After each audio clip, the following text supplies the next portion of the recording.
Ciao everyone. Today we're going to talk about how to properly edit your toms in order to have a very focused drum kit sound.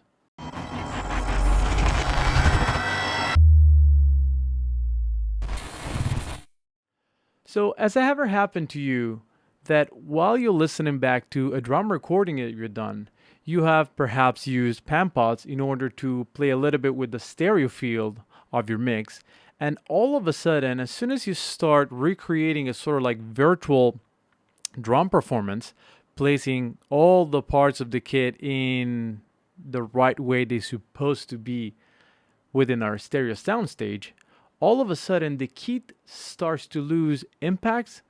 We're causing all sorts of comp filtering and smearing images. Well, that happens because we have a lot of problems within some specific microphones that are the one that we use for the tom tracks. I'm going to give you an example and play you a little bit of the song that I have over here to give you an idea of the problem that I'm talking about. All right, so I'm going to choose this section over here, which has a lot of toms. Actually, in this songs, we have 4 toms, 2 rack toms and 2 floor toms. I'm going to go ahead and play you this part with the bass first, and then without the bass.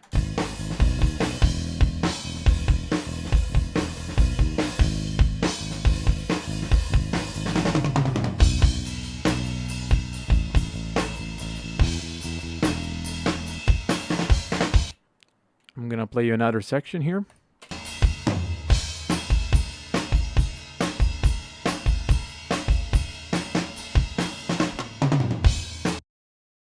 So far, so good. But let's go into a more, how can I say, less crowded section where we have a lot of interaction of snare drum and toms. So it should be over here.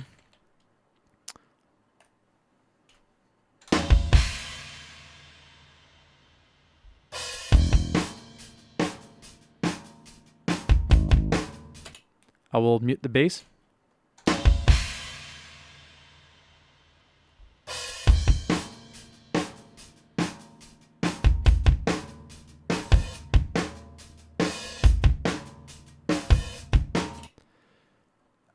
Have you noticed that? So I'm referring to a little weird overtone created by the resonances of the snare drum and the floor tom. I'm going to play the snare and solo to let you hear the sound of it.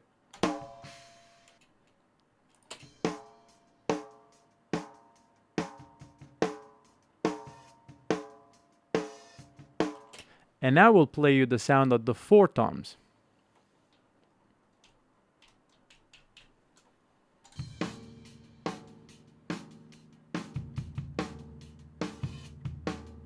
Yep. You hear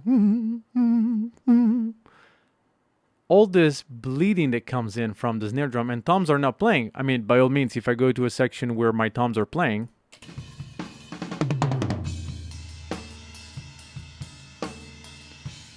we do hear the toms, but as well with the toms, we hear the rest of the kit. Which, don't get me wrong, I mean, bleeding is a crucial part of enhancing that the drum kit sounds natural, and we should play with bleeding in order to kind of like recreate the same feeling of the kit as a whole. Again, we're not here to only focus on the sound of the kick or the snare, but we're here as a mix engineers to enhance the performance that has been so carefully crafted by the recording engineer, the producer, and nonetheless the musician. So going back here where we have snare action only, I'm going to play you only the snare, and then I will unmute my toms to let you hear the effect that this weird leakage or snare bleeding into the tom mics has with the overall sound of the snare drum. So snare drum by itself.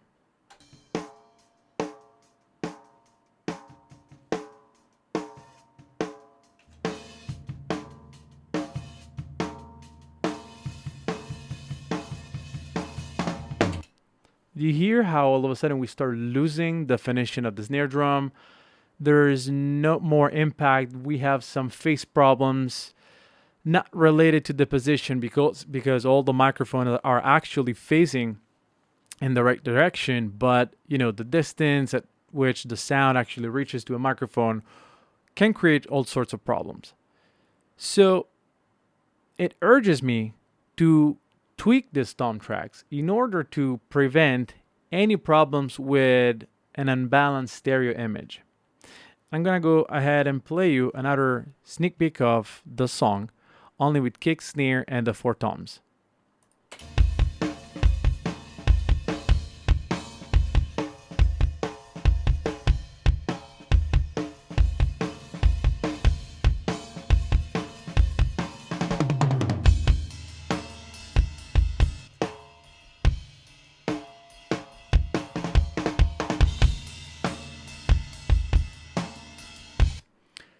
Do you hear that every time I unmute the toms when they're not playing, all of a sudden, kick and snare start to get lost, sucked in this absolutely unbalanced and extremely crowded stereo image?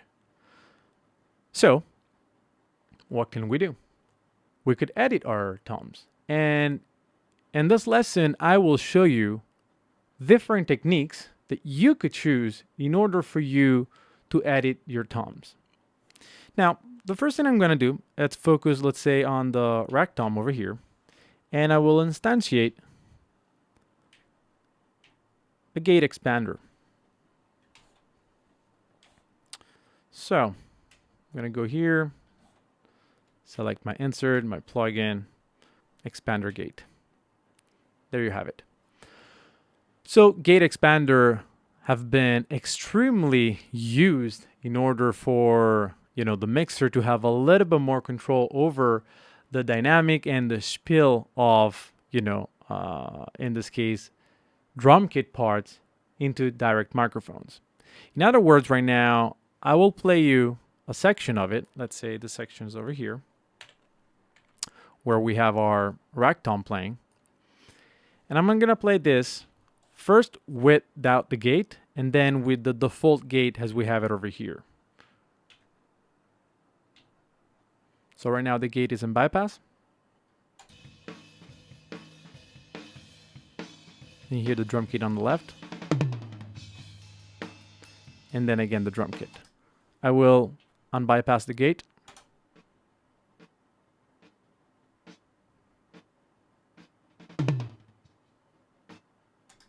Pretty amazing, isn't it? So again, the concept of having a gate or an expander, it's to pretty much, if we have a noise gate, to gate out every part of the signal that doesn't overshoot our threshold over here. As a matter of fact, if I would go ahead and kind of like increase my threshold up to here, as you could hear, nothing passed through. So I will slowly set my threshold in a way that only when the toms are playing, I will be able to hear that part. In other words, the part of the signal that will overshoot my threshold is going to be the only part of the signal that I will be listening to. As soon as the signal goes below the threshold, the gate shuts down and gates out, or pretty much shut down any sorts of bleeding.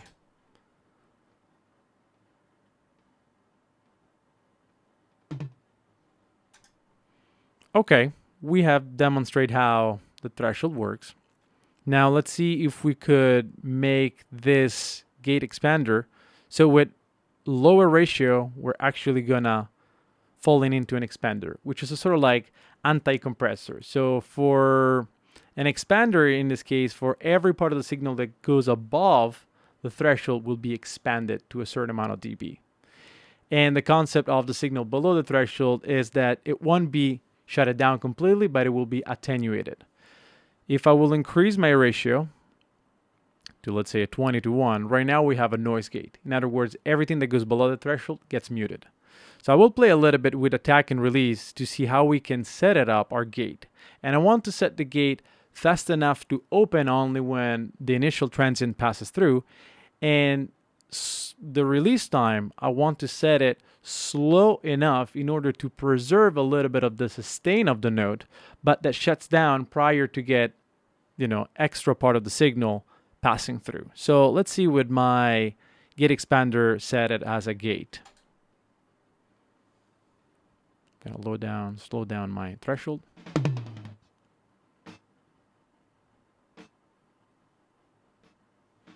Gonna play with a very fast attack right now. And as you can see with fast attack, now all the transients are passing through because the gate is super fast. So it opens and closes, opens and closes. So I will tuck down my threshold.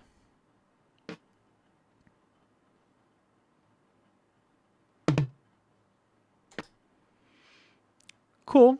We kind of, filter everything out, but that doesn't sound like a gate, or it doesn't sound like a tom anymore. Listen how it was before and after.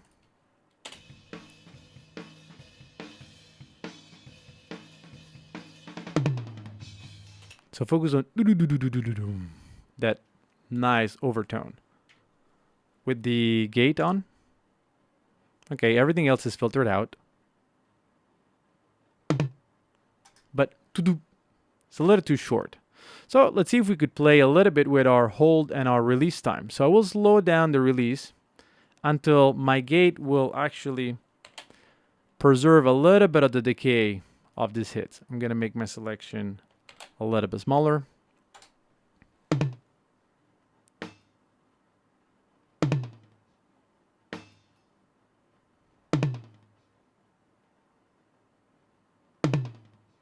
Can increase the hold a little bit. Now the hold is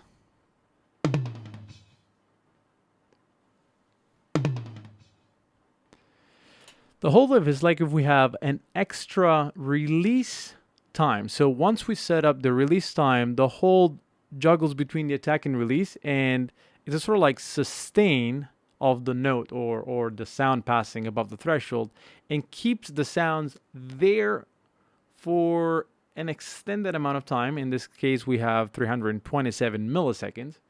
And after that, the release time comes in. Another great feature of a gate is also our sidechain filtering. So right now, I could actually tell the gate, since we have a lot of spiel from the snare drum, to kind of like filter out with my low pass filter or high pass filter all the highs. So right now I'm rolling down all the highs. And so right now we should focus a little bit more on the sound of the tom.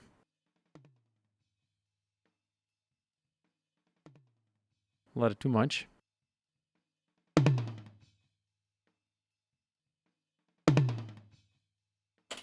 Now, this is how a gate works.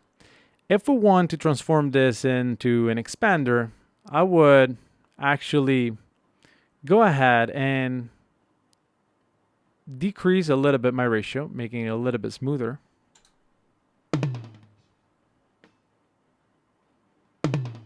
And the goal here is playing a little bit with the range. So the range will dictate pretty much how much of the original signal will be ducked in a very low level, so that we can still preserve the attack.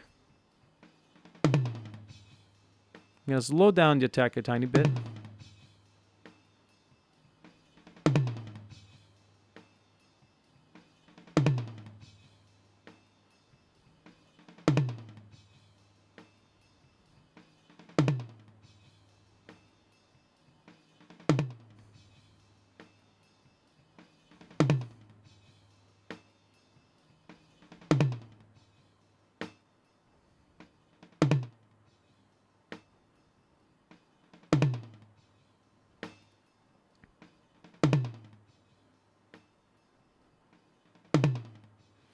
So now we have a gate that actually is doing its job. I'm going to let you hear before. Actually make a longer selection here.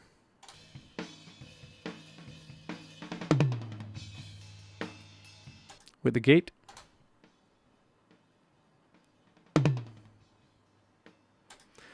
All right, let's see now if whatever we've done here works for different sections. So let's see if I move it to the second rack, if we get the exact same result. Okay. So we got the before and after.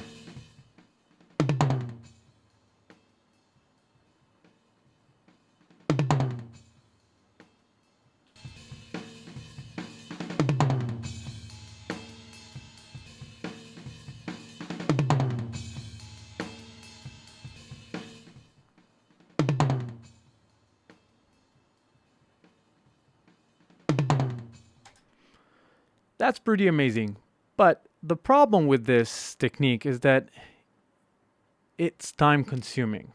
And again, you will have to adjust accordingly the gate because again, we're dealing with a human performance, right?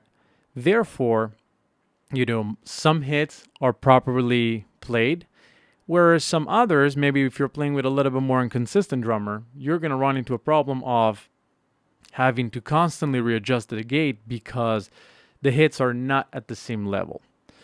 So right now I'm going to teach you a completely different techniques, which has to do with manual editing. It's a little bit time consuming at first, but the result is the best result you can actually get. So I'm going to close this gate over here, remove it from my tracks. And now we could use few options. Now, first and foremost, what I want to show you here is the fact that our microphones are properly picking up our toms, as you can see from this big spikes of volume over here. And then the rest of this is simply bleeding from other microphones. Again, I will play you only the floor toms.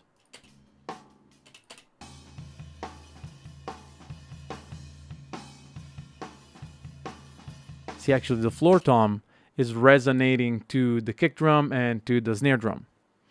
So what you can do here is few options. In Pro Tools, there is something called strip silence that could be accessed by pressing Command U to toggle it on and off. So what strip silence does, it's pretty cool. In an essence, you have 4 different parameters and you have your threshold over here that would allow you to set where the strip silence is going to start analyzing your transients. And then you have your minute and duration. So over here, what I want to do is, in a nutshell, figuring out where my toms are. So this big spikes over there. So let's see if we actually got them all. Yes, apparently we did. So I've set it up my duration to minimum. As you can see, we have the option of sliding the duration of our strip.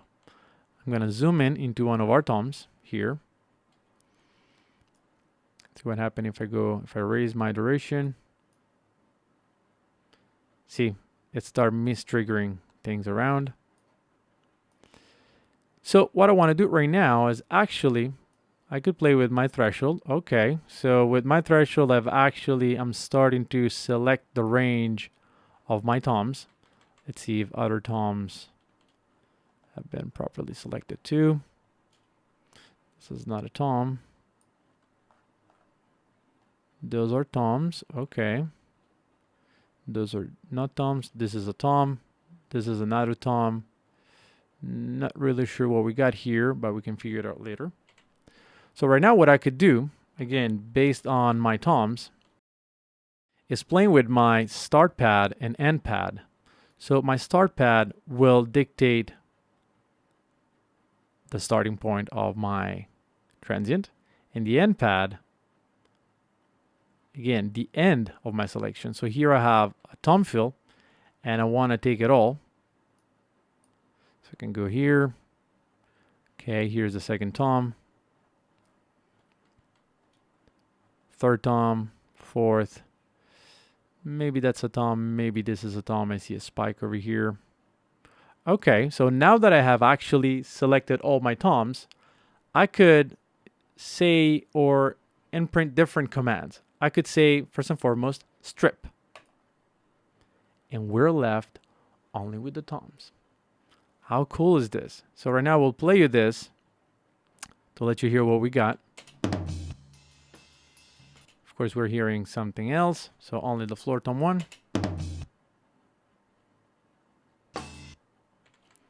Mistriggered. Outer mistriggered.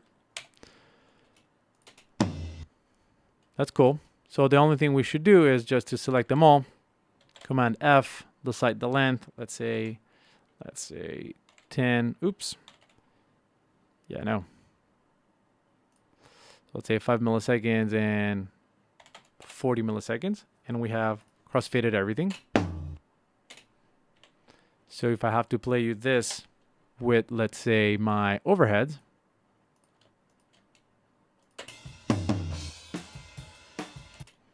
my rooms and snare, we'll actually mute the other toms.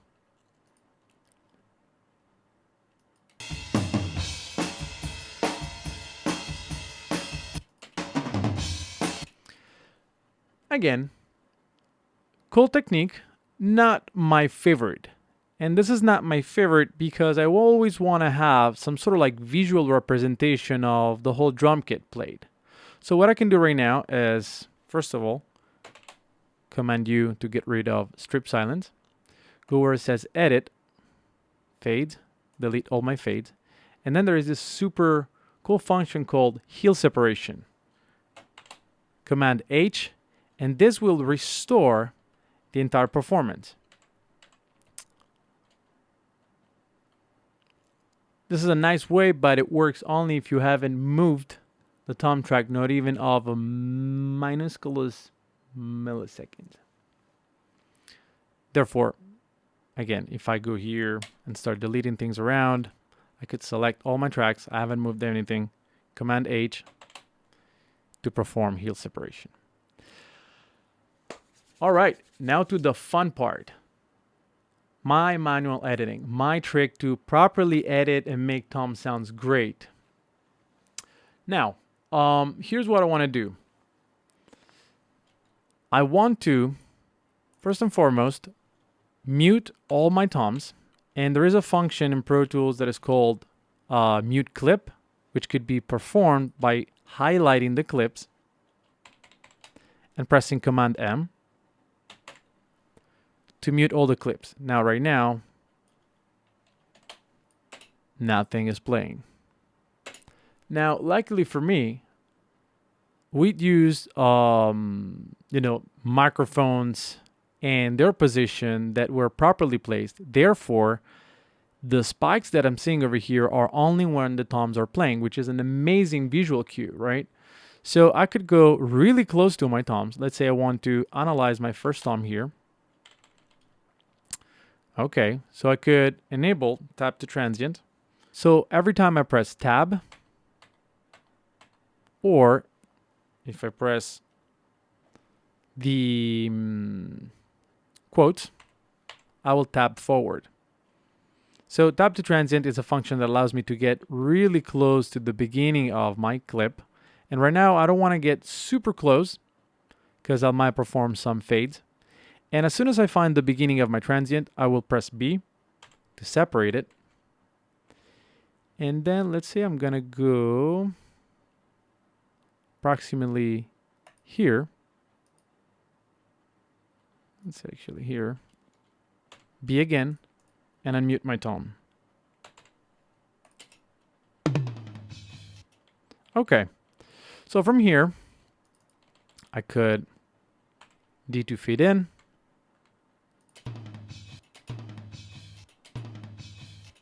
And I could easily press G to fade out, which is all right. But toms have this beautiful tail that, are needed in order to imprint a little bit more power to the actual instrument. And I don't want to lose that just because I'm fading my tom out. So right now I'm going to just place a placeholder of fade there. And then I'll show you what we could do in order to enhance a little bit more the tail of the tom. So there's no other toms. What is this? Is nothing. Let's see here. Oh, over here we have a little bit more toms. So I'm going to go here. So if you shift tab, you could actually tab to transient, but moving the selection forward. Instead, if you shift L, you move the selection backward. Pretty cool. So tab to transient, hold on shift, tab a few more times. I have made my selection. Command M, actually B to separate, Command M to unmute. Let's keep it like that. I will fade it out later just because I have to show you something really cool. B to unmute. Told you it's a little bit time consuming, but the result at the end is outstanding.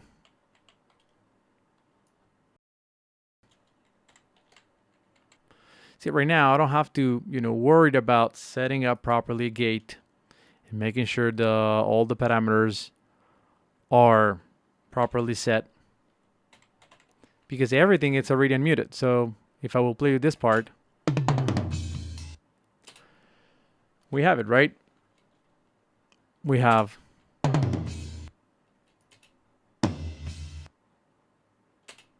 there is just a little problem with this. Yes, we do have all our toms playing only when the toms are playing, but I feel that especially for the lower tom, the floor toms over here, we are kind of lacking a little bit in that extent of the low end. So I don't want to recreate that later, and I'm gonna show you the coolest tricks of all time in order to have your floor tom as long as you want and preserve the tail of that. So let's focus on these two floor toms. Okay, maybe this was the right length. Okay, there is a problem here. Other than, yes, it's not faded yet. We hear the downbeat of our kick drum. So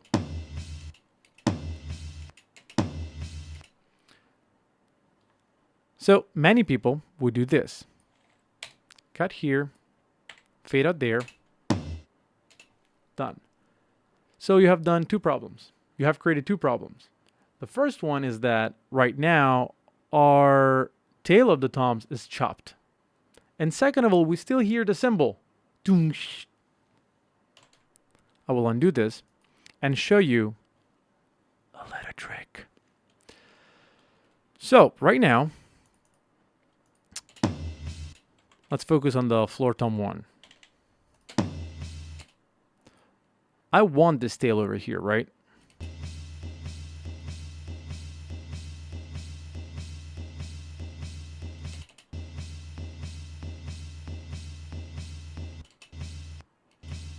You hear that there is something there that belongs to the actual tom. So here's what I'm going to do. And this is very cool. I mean, I have for years adopted this trick and haven't seen anyone using it. So I pulled up an Audio Suite plugin. And what I'm going to do here is just using the low pass filter to filter out all the highs from my tom, in order to be left only with the bulk of the low resonance that I want. I have the attack, I have the initial part of the envelope of the tom, and I want to preserve the sustain and the release part of this envelope. So with this audition function, I could now swipe between the frequencies until I find the sweet spot that would allow me to preserve the low end of the tom, but to remove anything else that I do not need, in this case the crash cymbal.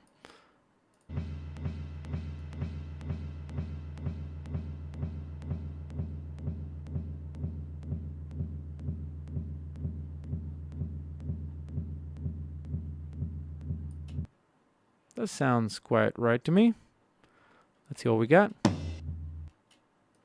I will crossfade this. and fade out. You hear how we have extended the low end? Let's see what happened on this lower tom over here. It's going to be even more prominent.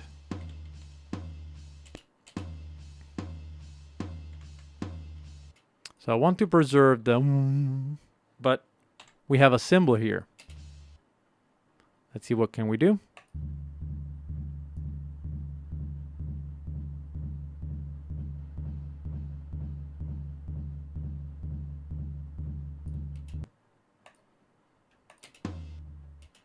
Beautiful.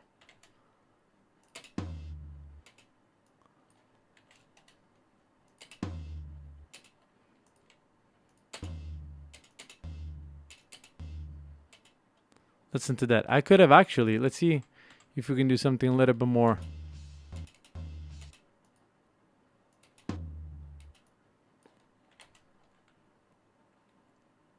Now I can make a small fade out. I mean, listen to the decay of the tom.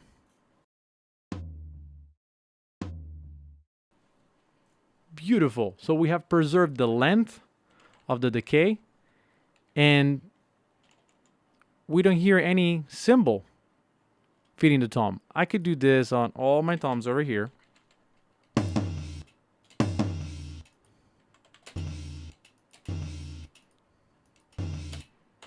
I'll cut there. So I'll cut part of the tail of the tom, and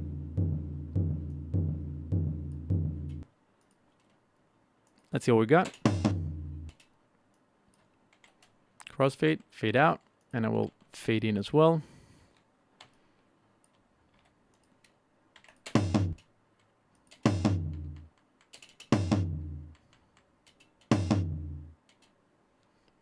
Perfect. Let's see what happened over here.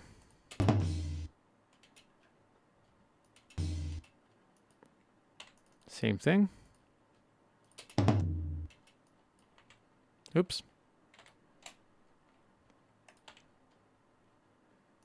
A little fade in there.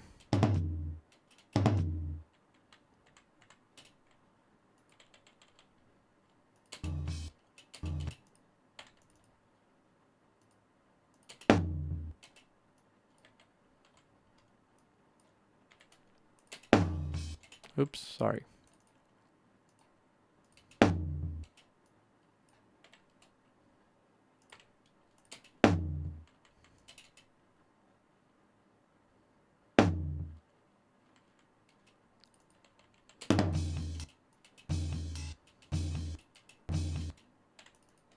I will render this again.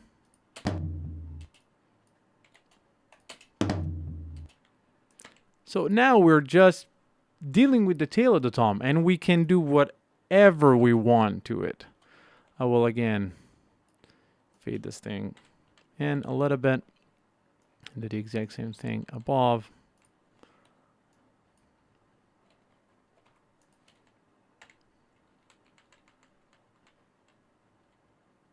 See what happens. Actually, let's finish this floor toms, which are the more problematic ones.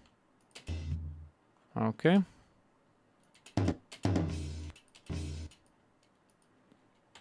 Cut. Render this.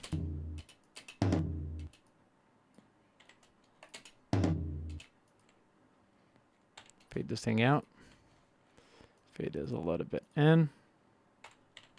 Let's see with the rack tom. Let's see, this is higher. So we're gonna go here. Oops, not fade that, but I want to listen to that. This is great. All right.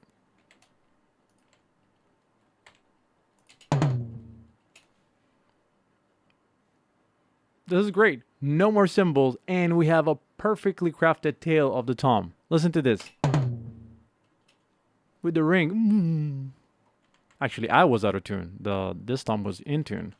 I'm gonna play you just these two toms right now.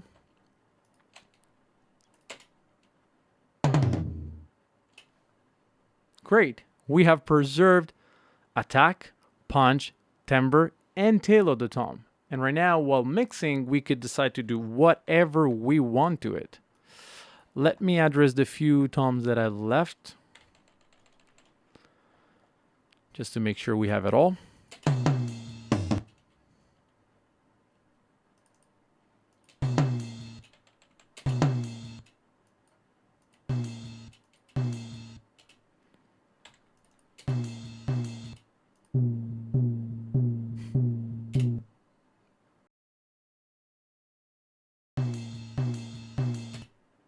Width.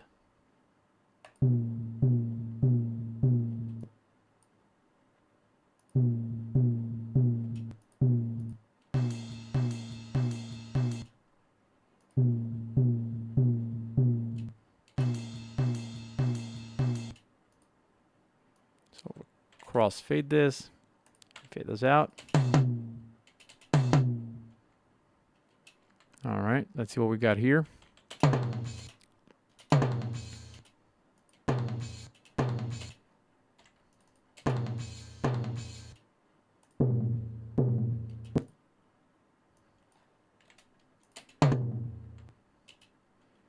Great.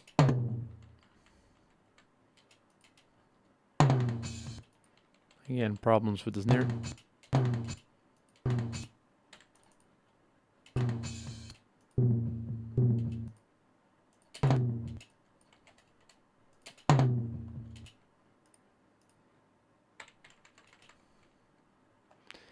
And lastly, the small rack tom. Let's see if it actually needs any.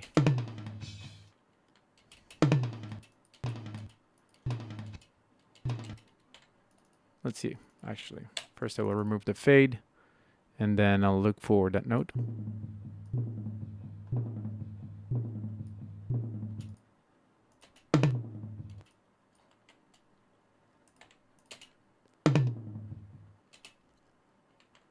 Think we have it all. So let's see how those tom fill sounds right now. Other than the timbre of the floor tom being a little bit off, very boxy. Listen how more definition we got. We actually have more tail. We have prolonged the decay of the tom. And now we have it all. Now the last thing I'll do is something that I found it very helpful, because right now when you edit, chances are that sometimes you're going to make some mistake and maybe forget some tom hit in this case or other things. So what I will do is to group my clips. So I will select my first tom, and instead of getting rid of everything that it's muted, I will Option Command G and group my clip.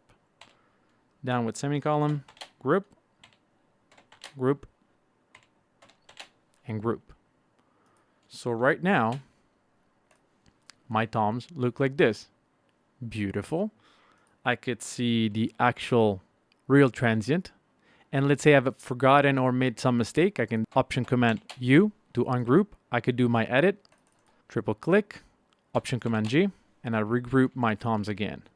So right now there is no problem in seeing what the performance was, right? So let's hear right now this 3 toms, the section over here, with my snare, kick, and my overheads.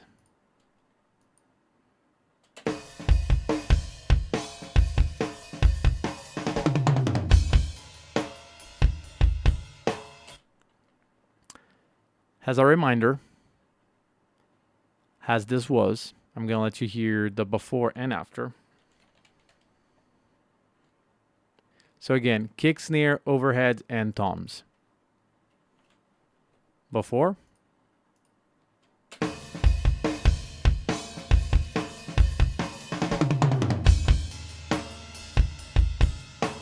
After.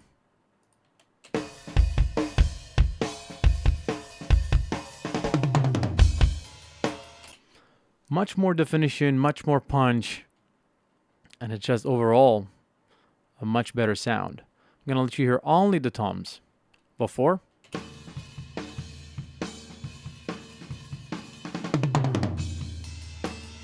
Actually, toms with the snare drum. Let's do things properly.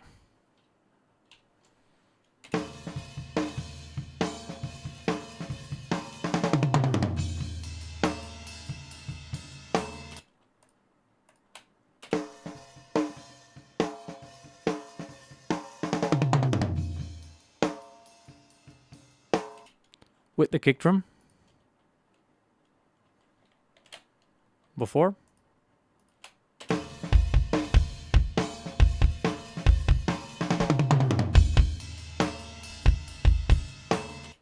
After.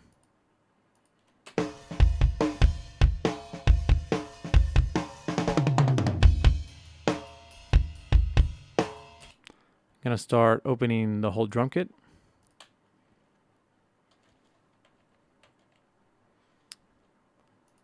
So before.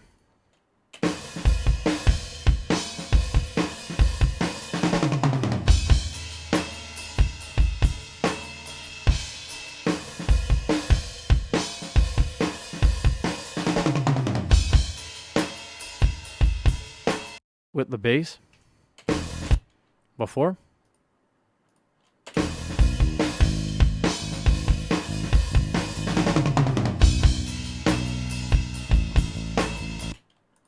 After.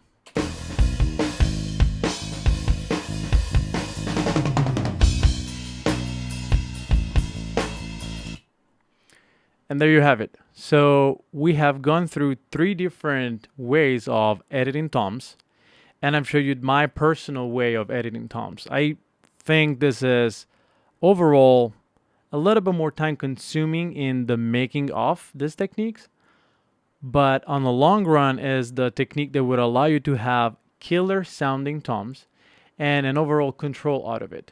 So now I hope this was helpful. I truly hope you're going to start experimenting a little bit with different techniques of drum editing. And until next tutorial, ciao.